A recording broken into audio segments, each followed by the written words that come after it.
प्रिय विद्यार्थियों, आज हम बीए फाइनल के पेपर सेकंड के टॉपिक समकालीन अंतर्राष्ट्रीय व्यवस्था में परिवर्तित हो रहे स्वरूपों की चर्चा करेंगे। मैं doctor Sucheta Verma, assistant professor political science, SPC government college Bhim. इस टॉपिक के अंतर्गत अभी हम केवल उसके परिचय को प्राप्त करते हैं कि अंतर्राष्ट्रीय राजनीति में किस तरह के परिवर्तन हो रहे हैं, और उसके बाद मैं आपको विस्तृत तौर पे नोट्स भी दूंगी और लेक्चर भी बनाऊंगी।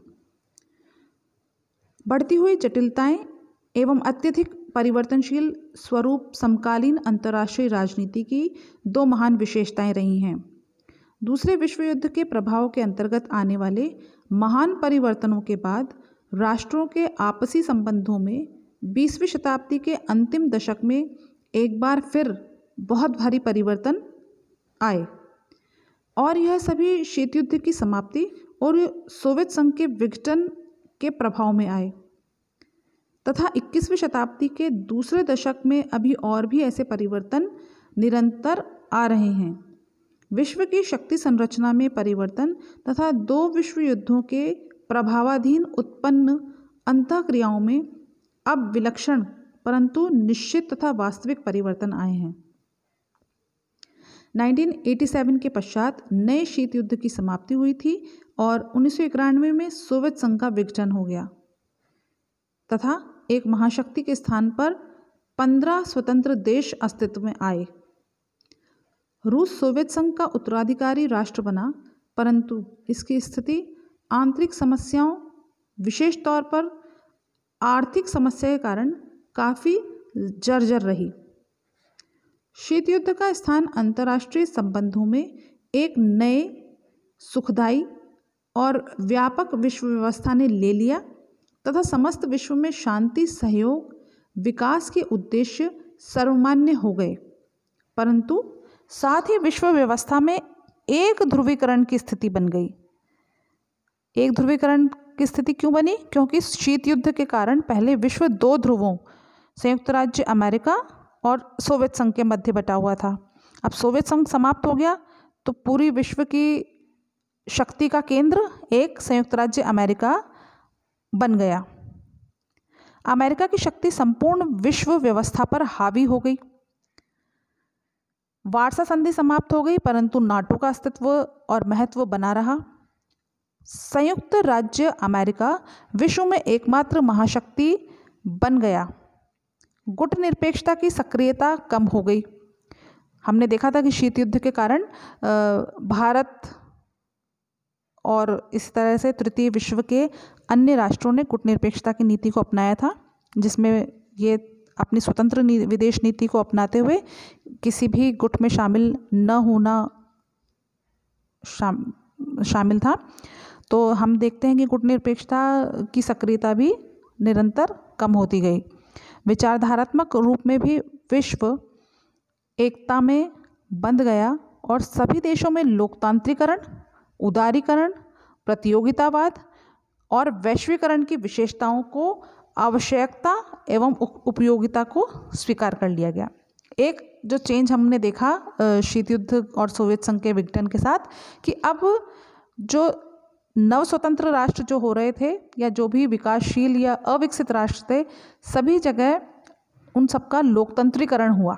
सभी जगह लोकतांत्रिक शासन व्यवस्था को एक अपनाया जाने लगा। यूरोपीय देशों, पश्चिमी तथा पूर्वी यूरोपीय देशों में अंतर कम हुआ।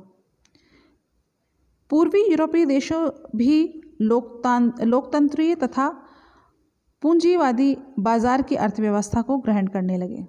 केवल चीन और क्यूबा कुछ सीमा तक साम्यवादी बने रहे। वास्तव में चीन जो है वो बाहरी तौर पे साम्यवादी प्रतीत होता है, परंतु आंतरिक जो आर्थिक उसकी नीतियां हैं वो भी पूंजीवादी राष्ट्रों के समान ही है। यूरोपीय समुदाय अब आगे से अधिक एकीकृत और विस्तृत हो गया। यह एकल आर्थिक तथा एक राजनीतिक समुदाय की ओर विकसित करने लगा।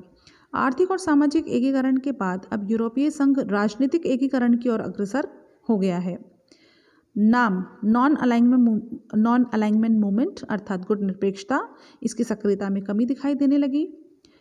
न्यूगेट तथा WTO समझौता व्यवहार में हुआ, परंतु विकासशील देशों के हितों की सुरक्षा का मुद्दा अभी तक हल नहीं हुआ है। ये अभी भी विकसित राष्ट्रों पर निर्भर बने रहे हैं। दक्षिण दक्षिण सहयोग की प्रगति काफ़ी धीमी रही है। यहाँ दक्षिण दक्षिण का तात्पर्य है अविकसित और विकासशील राष्ट्र। संयुक्त राष्ट्र संघ की सुरक्षा परिषद के विस्तार तथा लोकतांत्रिकरण की ओर से प्रयत्न आरंभ हुए।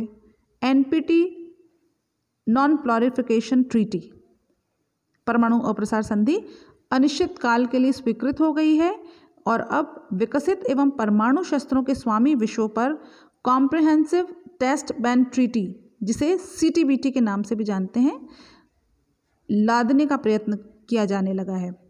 विश्व के उदारीकरण और वैश्वीकरण की प्रक्रियाएं चलने लगी, लेकिन इनके पीछे विकसित राज्य विशेषकर अमेरिका अपने आधिपत्य और प्रभुत्व को बढ़ाने में सफल हुआ।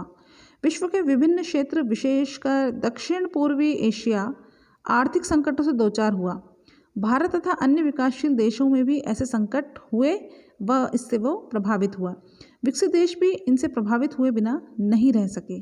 गैर राजकीय कर्ताओं, विभिन्न बहुराष्ट्रीय निगमों तथा जनशक्ति विकास आंदोलनों के साथ साथ बड़ी संख्या में विश्व स्तरीय तथा क्षेत्रीय संगठनों के उदय ने राष्ट्र राज्य व्यवस्था की भूमिका तथा अंतर्राष्ट्रीय अंतर्क्रियाओं को अत्यंत प्रभावित किया। बहुत से राष्ट्रों द्वारा परमाणु शस्त्रों की प्रचुरता तथा परमाणु शस्त्रों की होड़ के अस्तित्व तथा इसके साथ साथ मुख्य भागीदारी के बीच विद्यमान शस्त्र दौड़ ने अंतर्राष्ट्रीय संबंधों को एक नया आधार दिया है।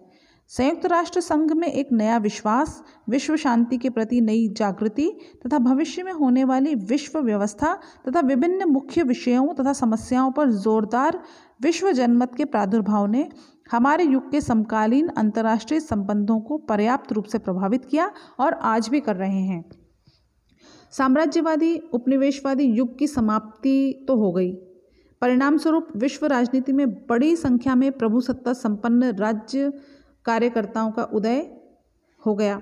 हमने देखा कि एशिया और अफ्रीका के राष्ट्रों में स्वतंत्रता प्राप्त की।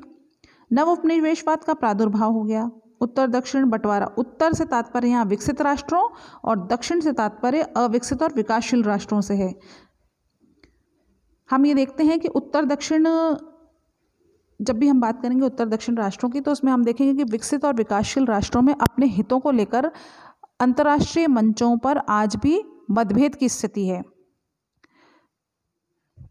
तीसरे विश्व की एकता में सुदृढ़ता के साथ साथ विकसित और विकासशील राज्यों के मध्य विद्यमान असमानता तथा विवाद, दक्षिण दक्षिण सहयोग की बढ़ती प्रवृत्ति, साथ ही साथ दक्षिण के राज्यों की उत्तर के राज्यों की अपेक्षा कमजोर स्थिति, गुटनिरपेक्ष आंदोलन के विस्तार और सुदृढ़ता के साथ साथ वर्तमान समय की अनिश्चितता और दिशाहीनता जैसी स्थिति, नए देता तथा नए शीत युद्ध की समाप्ति के पश्चात शांतिपूर्ण सह अस्तित्व में नया विश्वास, विश्व शक्ति के रूप में चीन का विकास, यूरोपीय साझा बाजार और पश्चिमी यूरोपीय देशों की आर्थिक और तकनीकी शक्ति की सुदृढ़ता, एकीकृत आर्थिक इकाई के रूप में यूरोपीय संघ का विकास, G7 जो अब G8 के रूप में हो गया है, G15 जिसके 18 सदस्य हैं, इन समूहों का प्रादुर्भाव, ईरान तथा इराक के युद्ध की समाप्ति,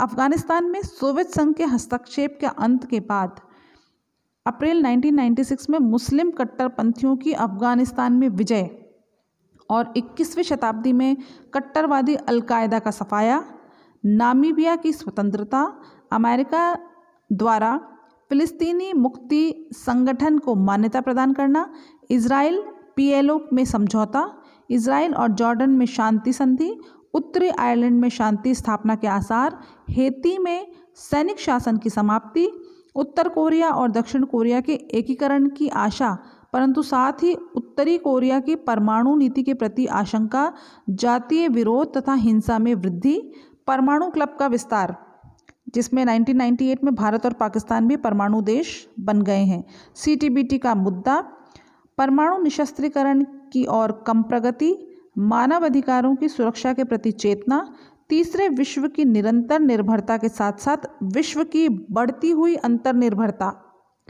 वैश्वीकरण की प्रक्रिया, बहुराष्ट्रीय निगमों की बढ़ती शक्ति, अराजकीय साझेदारी का बढ़ता प्रभाव, तकनीकी क्रांति का प्रभाव, अंतर्राष्ट्रीय आर्थिक संबंधों का बढ़ता महत्व, निम्न राजनीति का उच्च राजनीति पर छा जाना, परमाणु तत्व शस्त्रों की होड़ का मुद्दा, अंतर्राष्ट्रीय आतंकवाद की मुसीबत, अंतर्राष्ट्रीय समझौते संबंधों पर दबदबा बनाने की अमेरिका की इच्छा आदि, ये सब समकालीन अंतर्राष्ट्रीय संबंधों की वास्तविकताएं हैं जिनकी ओर हमारा ध्यान जाना चाहिए। इनके प्रभाव के अंतर्गत अंतर्राष्ट्रीय व्यवस्था बदल रही है, परंतु इनमें से अभी भी कुछ इनमें परंपरागत तत्व विद्यमान हैं। ये स्थिर भी है और गतिशील भी। आज एकल ध्रुवीकरण के स्थान पर एक बहुकेंद्रवाद पर आधारित अंतर्राष्ट्रीय व्यवस्था की स्थापना के लिए प्रयास किए जा रहे हैं। अर्थात कोई भी एक देश, जिसको हम संयुक्त राज्य अमेरिका के तौर पे ले सकते हैं, कि केवल एक ध्रुवीय विश्व न हो, बल्कि शक्ति के अनेक केंद्र अंतर्राष्ट्रीय व्यवस्था में विद्यमान होने चाहिए। इसलिए यदि हमें आज के अंतर्राष्ट्रीय संबंधों को समझना है तो विश्व शक्तियों में परिवर्तन और निरंतरता, वर्तमान स्थिति तथा भविष्य के स्वरूप दोनों की ओर ध्यान देना चाहिए।